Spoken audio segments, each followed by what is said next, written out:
નમસ્કાર વાલા વિદ્યાર્થી મિત્રો, world in box YouTube channel પર આપ સૌનું હાર્દિક સ્વાગત છે. દોસ્તો, તાજેતરમાં કેટલીક પરીક્ષાઓના પરિણામો આવી ચૂક્યા છે. STIનું અંતિમ પરિણામ પણ આવ્યું છે અને સાથોસાથ DYSOની પ્રિલિમ પરીક્ષા છે એનું પરિણામ પણ આવ્યું છે. આગામી સમયમાં તેની માત્ર 154 જગ્યા માટેની મુખ્ય પરીક્ષા પણ આયોજિત થવાની છે અને એના માટે આશરે 2400 જેટલા વિદ્યાર્થીઓ અત્યારે કટિબદ્ધ છે. આજ આપણે એક એવા ટોપિક ઉપર ચર્ચા કરવી છે કે જે તમને વર્ગ 3 થી લઈ અને ક્લાસ 1-2 થી પણ આગળ UPSCની પ્રિલિમ પરીક્ષાઓ સુધી પણ આ ટોપિક સહયોગ આપશે. અને એ ટોપિક છે ભારતમાં અત્યારના સમયમાં કાર્યરત પરમાણુ મથકો. દોસ્તો, પરમાણુ ઉર્જામાંથી ઇલેક્ટ્રિસિટી મેળવવી એક ખૂબ જ મહત્વનો ટાસ્ક છે અને જે રીતે ભારતમાં ઉર્જાની જરૂરિયાત વધતી જાય છે, ઉર્જાની માંગ જે રીતે વધતી જાય છે એ દ્રષ્ટિકોણને ધ્યાનમાં રાખતા આપણે ન્યુક્લિયર ટેકનોલોજીનો વિકાસ વધુ માત્રામાં કરવો રહ્યો. વર્તમાન સમયની જો દોસ્તો આપણે વાત કરીએ તો આપણા દેશમાં અલગ અલગ 7 સ્થળો ઉપર કુલ 22 પરમાણુ ભઠ્ઠીઓ વિદ્યુત ઉર્જાનું ઉત્પાદન કરી રહી છે અને એ 22 સાથે મળીને કુલ 6780 મેગાવોટ જેટલી ઇલેક્ટ્રિસિટી અત્યારે જનરેટ કરી રહી છે. પણ આનાથી આપણું પેટ ભરાય એમ નથી. કેમ તો કે ભાઈ, જેટલી ઇલેક્ટ્રિસિટીની અત્યારે આપણે જરૂરિયાત છે એ જરૂરિયાત મુજબ આપણું જે ઉત્પાદન છે એમાં ન્યુક્લિયર એનર્જી છે એમાંથી જે આપણે ઇલેક્ટ્રિસિટી મેળવીએ એનો હિસ્સો તો ટોટલ 2% જ છે. સૌથી વધુ તો આપણે કોલસા ઉપર નિર્ભર છીએ. તો ન્યુક્લિયર એનર્જી એક પ્રકારે ક્લીન એનર્જી સોર્સ છે અને એનાથી એવો કોઈ જ વાયુ ઉત્પન્ન નથી થતો કે જે ગ્રીનહાઉસ ઇફેક્ટ ચલાવે, ગ્રીનહાઉસ ઇફેક્ટનું ઉત્સર્જન કરે અથવા તો આ પ્રકારની ભયજનક સ્થિતિ આપે. તો એટલા માટે થઈ અને આપણે ન્યુક્લિયર ઉપર વધુ ને વધુ માત્રામાં આધાર રાખવો જોઈએ. ઓકે, બીજું કે ભારત સરકારનો આગામી લક્ષ્યાંક દોસ્તો જોઈએ તો વર્ષ 2032 સુધીમાં ભારત સરકારનો લક્ષ્યાંક છે કે ભાઈ ઇલેક્ટ્રિસિટી જે ન્યુક્લિયરમાંથી આપણે મેળવીએ છીએ એ 63,000 મેગાવોટ જેટલી, એટલે કે આને બીજા શબ્દોમાં કહીએ તો 63 ગીગાવોટ જેટલી હોવી જોઈએ. તો આટલો વિશાળ લક્ષ્યાંક જો આપણે હાસિલ કરવો હોય તો એના માટે થઈ વધુ ને વધુ માત્રામાં આપણા દેશમાં પરમાણુ ભઠ્ઠીઓ કાર્યરત થાય એવો પ્રયાસ આપણે કરવો જોઈએ. તો સૌથી પહેલા આપણે આપણા દેશની અત્યારના સમયમાં કાર્યરત હોય એવી પરમાણુ ભઠ્ઠીઓનો પરિચય મેળવીએ એ પહેલા એક કંપનીનો પરિચય મેળવીએ કે જે આ બધી પરમાણુ ભઠ્ઠીઓ જે છે એનું નિર્માણનું કામ કરે છે અને સાથોસાથ એનું મેન્ટેનન્સ એટલે કે એની દેખરેખ પણ રાખે છે. તો એ માટે ડિપાર્ટમેન્ટ ઓફ એટોમિક એનર્જી એટલે કે પરમાણુ ઉર્જાનો જે વિભાગ છે એના અંતર્ગત 1987ના વર્ષમાં સ્થપાયેલી એક કંપની છે NPCIL એટલે કે nuclear power corporation of India limited, કે જેનું વડુ મથક મુંબઈ ખાતે આવેલું છે. તો દેશની અંદરના વર્તમાનના તમામ ન્યુક્લિયર રિએક્ટર્સ છે એનું નિર્માણ અને દેખરેખની કામગીરી આ સંસ્થા ચલાવે છે. એમાં એક અપવાદ છે. એ અપવાદ એ છે કે આપણા દેશની અંદર કલ્પક્કમ ખાતે, તમિલનાડુના કલ્પક્કમ ખાતે એક નવી રિએક્ટર ટેકનોલોજીનો વિકાસ અત્યારે થઈ રહ્યો છે જેને આપણે FBR તરીકે ઓળખીએ છીએ, ફાસ્ટ બ્રીડર રિએક્ટર. અને આ ફાસ્ટ બ્રીડર રિએક્ટરના નિર્માણનું કામ NPCILને નથી સોંપાયેલું. એના માટે 2003માં ભારત સરકારે એક આખી અલગ કંપની ઊભી કરેલી છે અને એ કંપની જે છે એનું નામ છે ભાવિની. જો પ્રિલિમ માટે આ બધા જ મુદ્દાઓ તમારે ખાસ ધ્યાનમાં રાખવાના છે. ભાવિની જે છે એનું પૂરું નામ ધ ભારતીય નાભિકીય વિદ્યુત નિગમ લિમિટેડ અને એનું સ્થળ પૂછવામાં આવે તો તમિલનાડુનું કલ્પક્કમ. અને આ બાબત જે છે એના ઉપર ઓલરેડી એક પ્રશ્ન GPSCએ પૂછેલો છે. પ્રશ્ન આ પ્રકારનો છે, ભારતમાં ફાસ્ટ બ્રીડર રિએક્ટર. હવે જો રિએક્ટર્સના અલગ અલગ પ્રકાર હોય, જેમ કે જો આપણા દેશની અંદર જ બોઇલિંગ વોટર રિએક્ટર આ એક પ્રકારનું રિએક્ટર છે. ત્યારબાદ પ્રેશરાઇઝ્ડ હેવી વોટર રિએક્ટર આ પણ એક પ્રકાર છે. પ્રેશરાઇઝ્ડ વોટર રિએક્ટર આ પણ એક પ્રકાર છે અને FBR આ પણ એક પ્રકાર છે. હવે આ પૈકી જુઓ આપણા દેશમાં વર્તમાનમાં જે ટોટલ 22 ન્યુક્લિયર રિએક્ટર્સ કામ કરે છે એ પૈકી BWR હોય એવા 2 રિએક્ટર્સ છે, PWR હોય એવા પણ 2 રિએક્ટર છે, જ્યારે 18 રિએક્ટર છે એ કેવા છે, PHWR પ્રકારના. ઓકે, FBR નું નિર્માણ કામ ચાલુ છે. આ એકદમ આધુનિક કક્ષાનું રિએક્ટર્સ છે. રિએક્ટર્સનો તમારે સામાન્ય મતલબ દોસ્તો એવો સમજવાનો કે એક પ્રકારનું એન્જિન છે કે જે ન્યુક્લિયર વિખંડનની પ્રક્રિયાને આકાર આપે છે અને એમાંથી ભરપૂર માત્રામાં ઉષ્મા ઉર્જા છૂટી પાડે છે. એ ઉષ્મા ઉર્જાની મદદથી આપણે ઇલેક્ટ્રિસિટી જનરેટ કરીએ છીએ. તો આ FBR ને અક્ષયપાત્ર પ્રકારનું ન્યુક્લિયર રિએક્ટર પણ કહેવામાં આવતું હોય છે. એટલે સ્પેશિયલ છે ભાઈ, એના ઉપર આપણે એક અલગ સેશન રાખશું જેની અંદર આપણે FBR ટેકનોલોજી ઉપર ડિસ્કશન કરશું. જસ્ટ અત્યારે આ મુદ્દાને આગળ વધારીએ. હવે જુઓ, આજે 7 જગ્યાએ 22 રિએક્ટર્સ કામ કરે છે. એના અનુસંધાને કેવા પ્રશ્નો જીપીએસસી પૂછેલા, પહેલા આપણે પ્રશ્નોને જોઈએ જેથી કરીને આપણને આ આખો મુદ્દો સમજવામાં માર્ગદર્શન રહેશે કે આપણે કેવા ફેક્ટ્સને પસંદ કરવાના છે. તો જુઓ, એક સવાલ આવો પૂછાયેલો છે કે નીચેના પૈકી કઈ જોડ ખોટી છે. જીપીએસસી એવો પ્રશ્ન પૂછ્યો જેમાં એક તરફ આપણને પરમાણુ મથકો આપ્યા છે, બીજી તરફ એ પરમાણુ મથક કયા રાજ્યમાં એટલે કે એમાં એનું સ્થાન આવેલું છે એ રીતનો પ્રશ્ન પૂછો. તો જો રાવતભાટા રાજસ્થાન સાચું છે, કલ્પક્કમ તમિલનાડુ એ પણ સાચું, કૈગા કર્ણાટકમાં એ પણ સાચું, પણ કુડનકુલમ છે એ કર્ણાટકમાં છે આ વાત ખોટી છે કારણ કે કુડનકુલમ છે એ તમિલનાડુ ખાતે આવેલું છે. ઓકે, તો આ પ્રકારનો ક્વેશ્ચન પૂછો. બીજો એક પ્રશ્ન આવી રીતે પૂછેલો છે કે જેમાં તમને આવી 4 સાઇટ આપી દીધેલી છે, રાવતભાટા, કૈગા, કલ્પક્કમ, નરોરા, રાજ્યોના નામ પણ સાથે છે અને પૂછ્યું છે કે આ બધી જે સાઇટ્સ છે એના વચ્ચે સામ્યતા શું છે. તો સામ્યતામાં તો તમે જો 4 ઓપ્શન જોઈ શકો, આ પ્રકારના ઓપ્શન છે. એમાં પહેલો જ ઓપ્શન છે કે આ બધા પરમાણુ ઉર્જાના કેન્દ્રો છે. તો જો આ ટાઈપના સવાલો આપણને ઓલરેડી પૂછવામાં આવે છે. ઓકે, હવે આપણે પહેલી સાઇટ છે એ છે તારાપુર, એના ઉપર ચર્ચા કરીએ. વર્ષ 1969માં એટલે કે આજથી 51 વર્ષ પહેલા, જો 2019 હોત તો હું એમ કહેત કે આજથી 50 વર્ષ પહેલા, એટલે કે આજથી 50-51 વર્ષ પહેલાની વાત છે. મહારાષ્ટ્રના પલઘર જિલ્લામાં આવેલું તારાપુર ખાતે ભારતે સૌ પ્રથમ વખત પરમાણુ મથક સ્થાપ્યું અને આ પરમાણુ મથકમાં 2 પરમાણુ ભઠ્ઠીઓ કાર્યરત થઈ 1969માં. ઓકે, અને એમણે ઇલેક્ટ્રિસિટી જનરેટ કરવાની શરૂઆત કરી. દોસ્તો, આ તારાપુર જે છે એના ઉપર ઘણીવાર પ્રશ્નો આવી ચૂક્યા છે. અને બીજી વાત કે ભારતે અહીંયા અમેરિકા અને કેનેડા જેવા દેશોની મદદ લીધી હતી, એટલે આ સ્વદેશી રીતે સ્થાપિત થયેલું પરમાણુ મથક નહોતું. વર્તમાનમાં જો તારાપુરની પરિસ્થિતિને આપણે ચેક કરીએ તો ત્યાં કુલ 4 પરમાણુ ભઠ્ઠીઓ કાર્યરત છે આ સ્ટેશન ઉપર, બરાબર. જે પૈકી 2 ભઠ્ઠી છે એની ટેકનોલોજી બોઇલિંગ વોટર રિએક્ટર સ્વરૂપની છે, આ એક પ્રકારનું રિએક્ટરનો પ્રકાર છે, અને 2 પરમાણુ ભઠ્ઠીમાં પ્રેશરાઇઝ્ડ હેવી વોટર રિએક્ટર, ભારત માટે અત્યંત ઉપયોગી આ ટેકનોલોજી PHWR. અને મેં તમને કીધું એમ કે અત્યારમાં 22માંથી 18 રિએક્ટર્સ આ ટેકનોલોજી ઉપર આધારિત છે. તો જો બંને આવી રીતે 4 અલગ અલગ રિએક્ટર્સ છે એ અલગ અલગ 2 પ્રકારની ટેકનોલોજી ઉપર કામ કરે છે. કુલ જો કુલ આ બધાનો સરવાળો કરીએ જેટલી ઇલેક્ટ્રિસિટી જનરેટ થાય તો 1400 મેગાવોટ જેટલી ઇલેક્ટ્રિસિટી માત્ર આપણને કોણ આપે છે? તારાપુર.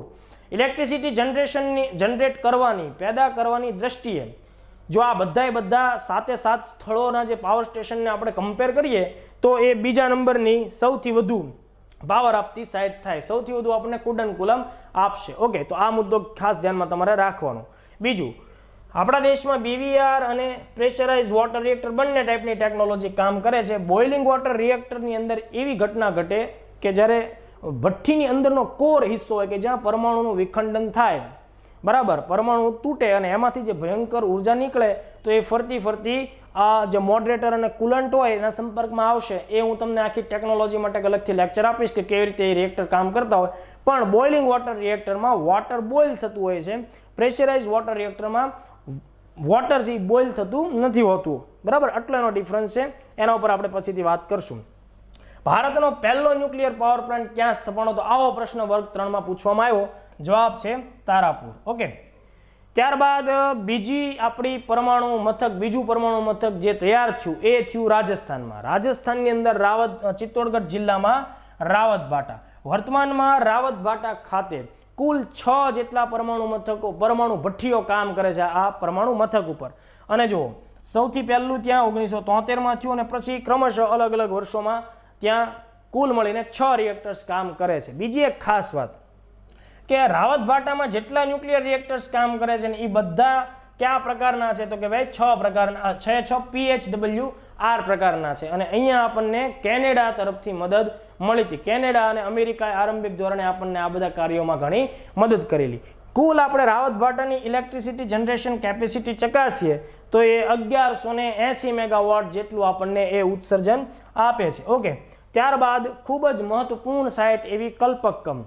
ઓકે, કલ્પક્કમ તમિલનાડુમાં આવેલી છે, અહીંયા બંગાળની ખાડી નજીક પડે એવા લોકેશન ઉપર એનું સ્થાન છે. મોટા ભાગે તમારે એક વાત યાદ રાખવાની દોસ્તો કે હંમેશા ન્યુક્લિયર માટેના પાવર સ્ટેશન છે એ વિશાળ જળ રાશિ ધરાવતું ક્ષેત્ર હોય, ખાસ કરીને સમુદ્રના કિનારાઓ, તો એના ઉપર એનું સ્થાપના થતી હોય છે, જેથી કરીને અમુક ન્યુક્લિયર વેસ્ટ છે એનું ડિસ્પોઝલ પણ ઇઝીલી થાય અને સમુદ્ર કાંઠામાં વસ્તી ગીચતા પણ પ્રમાણમાં આપણને ઓછી જોવા મળે. એટલે કોઈ કારણોસર જ્યારે કોઈ એક્સિડન્ટની ઘટના સામે આવે અને રેડિયો તરંગો જે બધા છે રેડિયો મતલબ વેસ્ટ તો એ ફેલાય તો એના લીધે પણ જાનમાલને નુકસાની ઓછી થાય એવા ઉદ્દેશથી. ઓકે, તો અહીંયા કલ્પક્કમ ખાતે સ્ટેશન આવ્યું છે, એનું નામ છે મદ્રાસ એટોમિક પાવર સ્ટેશન. તો અહીંયા અત્યારે ઓલરેડી 2 ન્યુક્લિયર રિએક્ટર કામ કરે છે, બરાબર, અને બંનેની કેપેસિટી 220 મેગાવોટ ઇન્ડિવિડ્યુઅલ, એટલે ટોટલ મળીને 440 મેગાવોટનો પાવર આપણને કલ્પક્કમ ખાતે મળે છે, બરાબર. બંનેનો ટાઈપ કેવો છે? PHWR ટાઈપનો. બીજો એક IMP ક્વેશ્ચન, માનો કે ભવિષ્યની કોઈ પ્રિલિમમાં તમને પ્રશ્ન આવે કે ભારતે સ્વદેશી રીતે સ્થાપિત કરેલું હોય એવું પ્રથમ પરમાણુ મથક તમે જણાવો, તો આપણો આન્સર આવશે કલ્પક્કમ, કારણ કે અહીંયા આપણે કોઈ દેશની મદદ લીધેલી નથી. બીજું, કલ્પક્કમ ખાતે પરમાણુ ક્ષેત્રમાં સંશોધન માટેનું ભારતનું બીજા નંબરનું સૌથી મોટું એવું સેન્ટર છે, એ છે Indira Gandhi centre for atomic research.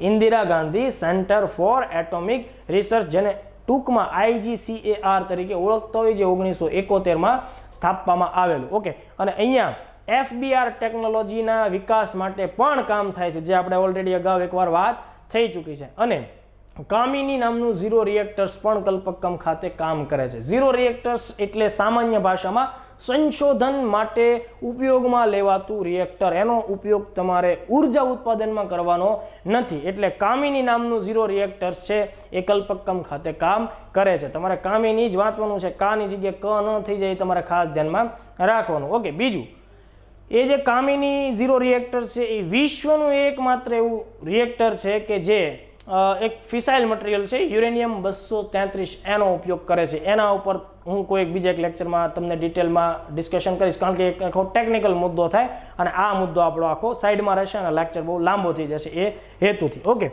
તો આટલા મુદ્દાઓને આપણે ખાસ ધ્યાનમાં રાખીએ. અહીંયા મેં જે તમને વાત કરી એ બધા મુદ્દાઓ આમાં સામેલ છે. બીજું, જો આ પ્રકારનો એક ક્વેશ્ચન આપણને ઓલરેડી GPSC પ્રિલિમમાં પૂછ્યો છે. ક્વેશ્ચન એ છે કે તાજેતરમાં ચર્ચામાં રહેલ કલ્પક્કમ પરમાણુ પ્લાન માટે કયા દેશ સાથે ભારતે સમજૂતી કરી? તો કોઈ દેશ જ નથી. મેં તમને વાત કરી કે સ્વદેશી રીતે છે, એટલે અહીંયા એક પણ દેશ આવશે નહીં. બીજું, કલ્પક્કમ ખાતે આ એકમાત્ર આપણું એવું પાવર સ્ટેશન છે દોસ્તો કે જ્યાં ન્યુક્લિયર એનર્જી માટે જે મૂળભૂત રીતે વિશ્વમાં પ્રખ્યાત હોય ફિસાઇલ મટીરિયલ હોય એવા છે યુરેનિયમ 235, પ્લુટોનિયમ 239 અને યુરેનિયમ 233. એ ત્રણે ફિસાઇલ મટીરિયલનો અહીંયા ઉપયોગ થાય છે. જો જેમાંથી રેડિયો એક્ટિવિટી આપમેળે આપણને મળતી ઓછા પ્રયાસોથી એવા મટીરિયલને ફિસાઇલ મટીરિયલ કહેવાય. જેમાંથી આપમેળે નથી મળતી પણ આપણે પ્રક્રિયા કરી અને મેળવવાની હોય તો એને ફર્ટાઇલ મટીરિયલ કહેવાય, બરાબર. તો જો તમને માનો કે એક્ઝામમાં પ્રશ્ન પૂછાય પ્રિલિમમાં, બરાબર, તો જો ફિસાઇલ મટીરિયલ આ 3 યાદ રાખવાના, યુરેનિયમ 235, પ્લુટોનિયમ 239 અને યુરેનિયમ 233. ફર્ટાઇલ પૂછાય તો યુરેનિયમ 238 અને થોરિયમ 232. હવે જો યાદ રાખો બેમાં શું તફાવત છે એને આપણે ટૂંકમાં સમજવાની કોશિશ કરીએ. યુરેનિયમ 238 પ્રાકૃતિક રીતે મળે, એમાંથી કોઈ આપમેળે ઉર્જા બહાર નથી આવતી, રેડિયો એક્ટિવિટી દાખવતું નથી. એવી જ રીતે થોરિયમ પણ દાખવતું નથી. પણ જો તમે યુરેનિયમ 238 ઉપર ન્યુટ્રોનનો મારો ચલાવશો, ઓકે, તો એ તમને યુરેનિયમ 235 અને પ્લુટોનિયમ 239માં કન્વર્ટ થશે, બરાબર. મેઇનલી કેમાં કન્વર્ટ થશે? પ્લુટોનિયમ 239માં, બરાબર. યુરેનિયમ 235 કુદરતી રીતે આપણને મળે છે, એનું પ્રમાણ ઘણું ઓછું હોય છે. ઓકે, બીજું, થોરિયમ 232 છે, એને તમે જ્યારે ન્યુટ્રોનનો મારો એની પર ચલાવો તો આ ફર્ટાઇલમાંથી એ તબદીલ થઈ જશે યુરેનિયમ 233. આ ત્રણેય એવા છે, આ ત્રણેય નંગમાંથી તમે બોમ્બ બનાવી શકો, આમાંથી બને નહીં. ઓકે, તો આટલો તફાવત છે. પણ અત્યારે જ્યારે કલ્પક્કમના અનુસંધાને વાત થઈ છે તો આપણે એટલું યાદ રાખવાનું કે વિશ્વનો આ એકમાત્ર સાઇટ છે કે જે આ ત્રણ ફિસાઇલ મટીરિયલનો ઈંધણ તરીકે અલગ અલગ રિએક્ટર્સમાં ઉપયોગ કરે તો કલ્પક્કમ. ત્યારબાદ કર્ણાટકમાં આવેલું છે ઉત્તર કન્નડ જિલ્લામાં કાલી નદીના કિનારે આવેલું કેગામાં વર્તમાન સમયમાં કુલ 4 ન્યુક્લિયર રિએક્ટર્સ કામ કરે છે. તો અહીંયા એનું લોકેશન તો યાદ રાખવાનું તે પણ કરંટમાં બીજો ક્વેશ્ચન પણ એની સાથે સંકળાયેલો છે, એને પણ તમારે ધ્યાનમાં રાખવાનું. પહેલા જુઓ, આ 4 ઇન્ડિવિડ્યુઅલ 220 મેગાવોટ જે છે એટલી ક્ષમતા ધરાવે છે, એટલે કુલ મળીને 880 મેગાવોટ જે એ આપણને કેગામાંથી મળે છે. હવે જુઓ, કેગામાં મેં જે તમને વાત કરી કે 4 ન્યુક્લિયર રિએક્ટર છે, એમાંનું જે પહેલા નંબરની પરમાણુ ભઠ્ઠી છે, બરાબર, કે જે 1999માં સ્થાપિત થઈ હતી, એણે હમણાં 2018 ને 19 અનુસંધાને એક વિશ્વ વિક્રમ બનાવ્યો. કેવો? તો કેગા ખાતેનું જે યુનિટ 1 હતું એ લગાતાર 962 દિવસ સુધી એમાં ચેન રિએક્શનની પ્રક્રિયા દ્વારા ન્યુક્લિયર વિખંડન થયું અને એમાંથી આપણને ઉર્જા મળી. કહેવાનો ભાવાર્થ એમ કે આ રિએક્ટર લગાતાર 962 દિવસ ચાલ્યું. વિશ્વમાં અત્યારના સમયે સૌથી વધુ જો કોઈ પરમાણુ ભઠ્ઠીએ લગાતાર બંધ થયા વગર કામગીરી ચાલુ રાખી હોય તો એ કેગા 1 છે. અગાઉ આ જે રેકોર્ડ છે એ હાઈશમ 2 યુકેનું યુનિટ છે એનું હતું 940 દિવસનો, આણે એ રેકોર્ડ તોડી નાખ્યો. એટલે તમારે ધ્યાનમાં રાખવાનું, સૌથી લાંબા સમય સુધી ચાલવાનો જે શ્રેય મળે છે કેગાના પહેલા નંબરને વર્તમાનમાં મળે છે. ત્યારબાદ આપણા ગુજરાતની અંદરનું છે Kakrapar atomic power station. Okay, અત્યારે જુઓ, કાકરાપાર ખાતે 1993માં એક ભઠ્ઠી કાર્યરત થઈ અને બીજી ભઠ્ઠી કાર્યરત થઈ 1995માં. તો વર્તમાનમાં 2 ઓલરેડી કાર્યરત છે, બરાબર. અને એ જે બંને છે એ બંનેની ઉર્જા ઉત્પાદન ક્ષમતા 220 છે, એટલે ટોટલ મળીને 440 મેગાવોટ છે. અને એ બંનેની ટેકનોલોજી કઈ છે? PHWR. તો આટલું આપણે યાદ રાખવાનું. બીજું, આ કાકરાપારની અંદર ન્યુક્લિયર રિએક્ટરની જે કુલન્ટ સિસ્ટમ હોય, શીતક પ્રણાલી, એ ફેલ થઈ ગઈ હતી. એટલા માટે 2018નું જે આખું વર્ષ છે એમાં કાકરાપારના બંને સ્ટેશન છે એ બંધ રાખવામાં આવ્યા હતા અને બંને ભઠ્ઠીઓની જે કુલન્ટ સિસ્ટમ છે એને બદલી નાખવામાં આવી હતી, જેને ન્યુક્લિયર ટેકનોલોજીની ભાષામાં હાર્ટ સર્જરી છે, હાર્ટ સર્જરીની પ્રોસેસ કહેવાય. તો એ ક્યાં થઈ હતી? કાકરાપાર ખાતે કરવામાં આવેલી હતી. હવે જુઓ, કાકરાપાર ખાતે બીજા 2 પરમાણુ ભઠ્ઠીઓ જે છે એનું નિર્માણ કામ શરૂ છે. એમાંથી એક જે છે એનું નિર્માણ કામ ખતમ થઈ ગયું અને ત્યાં ઓલરેડી ઉર્જા ઉત્પાદન માટેની પ્રક્રિયાઓ શરૂ થઈ. અને એ જે નવું હમણાં ચર્ચામાં આવ્યું હતું એ હતું એ જે 3જા નંબરનું પાવર સ્ટેશન, એનું નામ છે IPHWR 700. ઓકે, તો આ I નો મતલબ થશે ઇન્ડિયન અને PHWR એટલે પ્રેશરાઇઝ્ડ હેવી વોટર રિએક્ટર. 700 નો મતલબ થશે 700 મેગાવોટની વીજળી એ ઉત્પન્ન કરશે. હજી ચોથું પણ ત્યાં નિર્માણાધીન છે, એ પણ બનશે. એ પણ આ જ IPHWR 700 વાળી ટેકનોલોજી તે ધરાવે છે. ઓકે, ત્યારબાદ જો ખૂબ જ મહત્વની સાઇટ છે એ છે કુડનકુલમ. વિવાદોમાં પણ ઘેરાયેલી છે ઘણી બધી વખત, તો આપણે એને સમજવાની કોશિશ કરીએ. કુડનકુલમ ન્યુક્લિયર પાવર પ્લાન્ટ તમિલનાડુના દક્ષિણમાં તિરુનેલવેલી જિલ્લા ખાતે આવેલું સ્ટેશન છે ને જ્યાં વર્તમાનમાં 2 પરમાણુ ભઠ્ઠીઓ કાર્યરત છે. ખાસ ધ્યાન રાખો, 2 ભઠ્ઠીઓ કાર્યરત છે, બીજી 2નું નિર્માણ કામ શરૂ છે. અને અહીંયા તમારે ખાસ ધ્યાનમાં રાખવાની બાબત એ છે કે આ કુડનકુલમ માટે ભારતે રશિયા સાથે સમજૂતી કરેલી છે 1988માં. રાજીવ ગાંધીનો જે સમયગાળો હતો એ સમયમાં, બરાબર. તો રશિયાની જે કંપની છે રોસએટમ, આ કંપની સાથે કુડનકુલમ માટેની સમજૂતી થઈ છે. અને આ સમજૂતી મુજબ કુડનકુલમ ખાતે કુલ 6 જેટલી પરમાણુ ભઠ્ઠીઓની સ્થાપના કરવાની થશે. એમાં ઓલરેડી 2 થઈ ચૂકી છે. એ જે 2 સ્થાપના થઈ એમણે ક્રમશઃ 2013 અને 2016 થી ઉર્જા ઉત્પાદન કરવાની શરૂઆત કરી દીધેલી છે. બીજી એક તમારે ખાસ વાત નોંધવાની છે એ છે કે અહીંયા PHWR ટેકનોલોજી વપરાતી નથી. તો અહીંયા કઈ ટેકનોલોજી વપરાય છે? તો જો ખાસ ધ્યાન રાખજો, PHWR ના બદલે ત્યાં વપરાય છે પ્રેશરાઇઝ્ડ વોટર રિએક્ટર ટેકનોલોજી. અને આપણા દેશમાં આ PWR પ્રકારની ટેકનોલોજી માત્ર અત્યારે કુડનકુલમ ખાતેના બેઝ સ્ટેશનમાં વપરાય છે, બરાબર. હવે આ જે ટેકનોલોજી છે ને એનો પેટા પ્રકાર અહીંયા ભારતમાં વાપરવામાં આવ્યો છે ઇન્ડિયન વર્ઝન માટે, VVER જે છે એનું પૂરું નામ થશે વોડા એનર્જેટિક રિએક્ટર, અથવા એને બીજા શબ્દોમાં વોટર એનર્જેટિક રિએક્ટર તરીકે પણ ઓળખવામાં આવતું હોય. બીજી એક બાબત નોંધવાની છે કે જે પરમાણુ ભઠ્ઠી કુડનકુલમમાં આપણે સ્થાપિત કરી એ દરેકની ઇન્ડિવિડ્યુઅલ વ્યક્તિગત ધોરણે હજાર મેગાવોટની પાવર ક્ષમતા છે. એટલે 2 જ સ્ટેશન સાથે મળીને 2000 મેગાવોટ જેટલું ઉર્જા ઉત્પાદન આપણને આપે છે. તો જો સવાલ તમને પરીક્ષામાં પૂછવામાં આવે કે ભારતમાં સૌથી વધુ ઇલેક્ટ્રિસિટી જનરેટ કરતો ન્યુક્લિયર સ્ટેશન અથવા તો ભઠ્ઠી ક્યાં આવેલી છે, તો તમારે આન્સર આપવાનો એ છે કુડનકુલમ ખાતે. ઓકે, તો આટલા ફેક્ટ ધ્યાનમાં રાખશું. બીજું,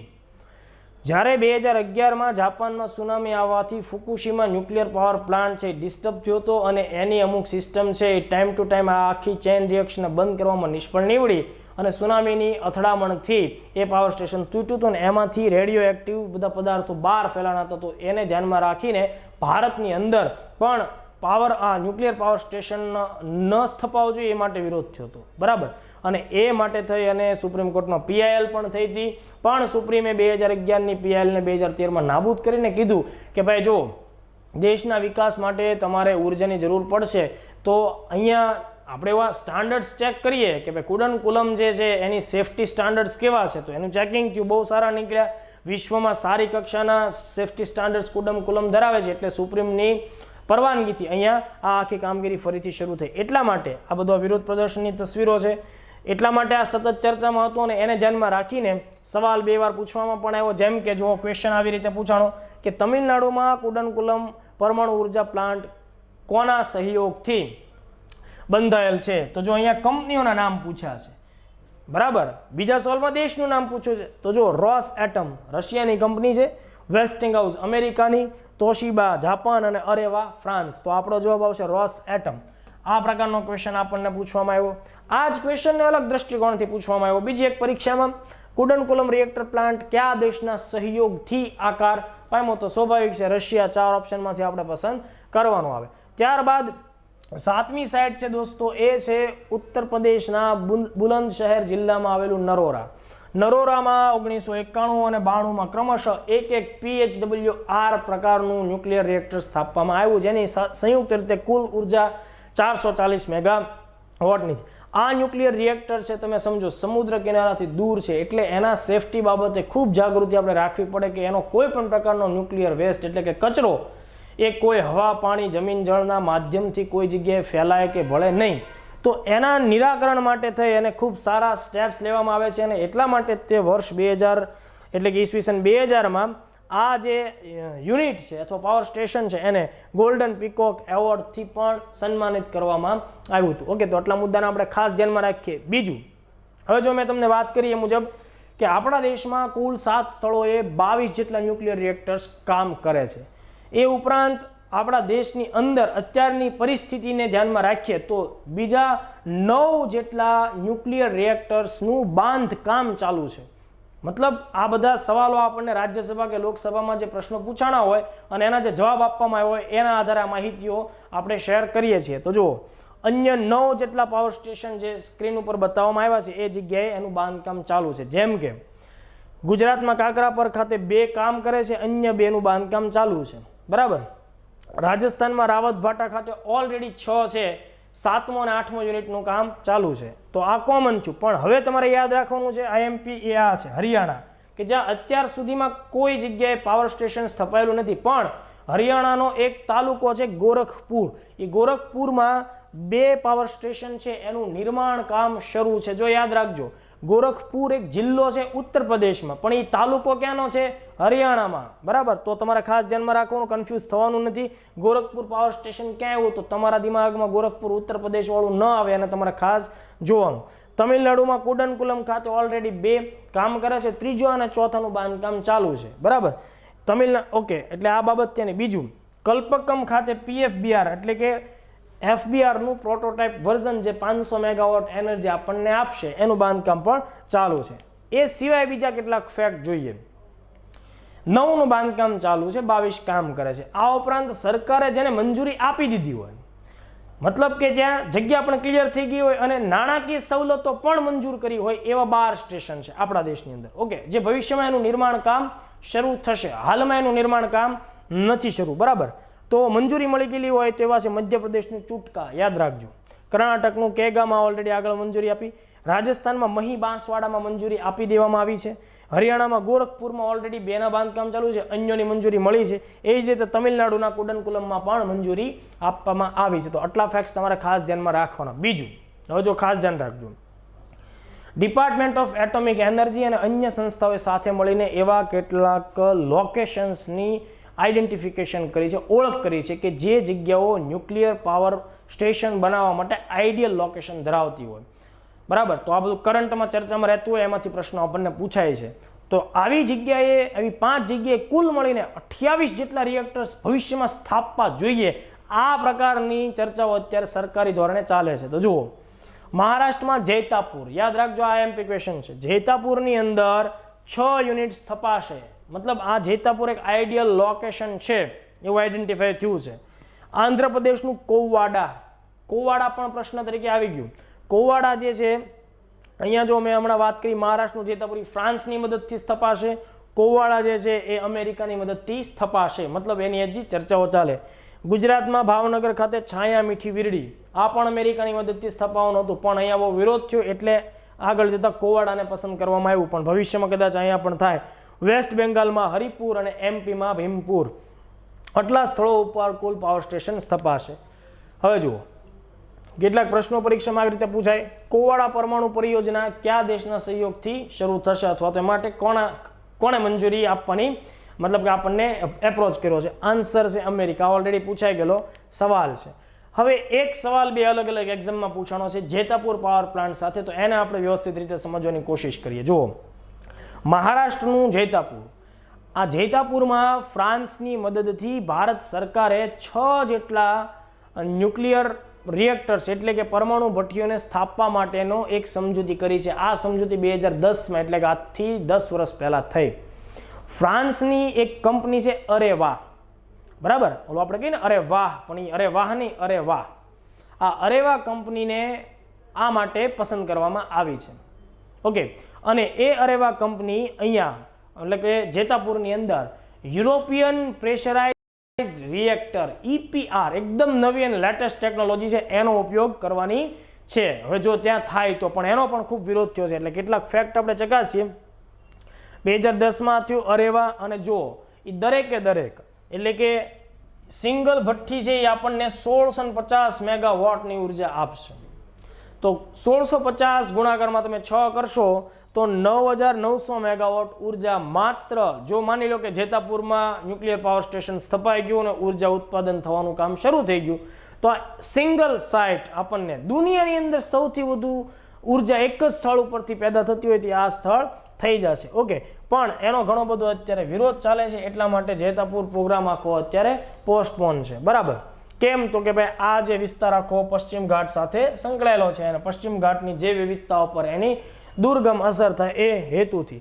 અને અહીંયા મેં તમને કીધું એમ યુરોપિયન પ્રેશરાઇઝ્ડ રિએક્ટરનો ઉપયોગ થશે, અને આ રિએક્ટર 2018ના વર્ષમાં સૌપ્રથમ વખત દુનિયાની અંદર ચીનની અંદર તાઇશાન 1 નામનું એક પાવર સ્ટેશન ઊભું કરવામાં આવ્યું, ત્યાં વાપરવામાં આવી છે. ઓકે, બીજી એક ખાસ વાત યાદ રાખો, ફ્રાન્સ પોતાની જે ઉર્જા જરૂરિયાત છે ને એનો મેક્સિમમ હિસ્સો ન્યુક્લિયર ટેકનોલોજીમાંથી મેળવે છે. એક વાંચન મુજબ તો ફ્રાન્સ પોતાની ઉર્જા જરૂરિયાતનો આશરે 75% હિસ્સો જે છે એ ન્યુક્લિયર ટેકનોલોજીમાંથી મેળવે છે. એટલે કે દુનિયામાં સૌથી વધુ ન્યુક્લિયર ટેકનોલોજીને એક્સપ્લોર કરનારો ઉર્જાની દ્રષ્ટિએ દેશ હોય તો એ ફ્રાન્સ છે. અહીંયા એનો વિરોધ થતો તો જૈતાપુરનો, એની પણ બાબત હતી. અરેવા ગો બેક આંદોલન પણ મહારાષ્ટ્રની અંદર જૈતાપુરના લોકોએ ચલાવ્યું હતું. અરેવા ગો બેક, જે રીતે આપણે સાયમન ગો બેક ભણતા હોય એવી રીતે. જૈતાપુર પરમાણુ ઉર્જા પરિયોજનામાં કયા દેશનો સહયોગ પ્રાપ્ત થયો છે? ફ્રાન્સ. આ ક્વેશ્ચન ઓલરેડી આપણી પરીક્ષામાં પૂછવામાં આવ્યો.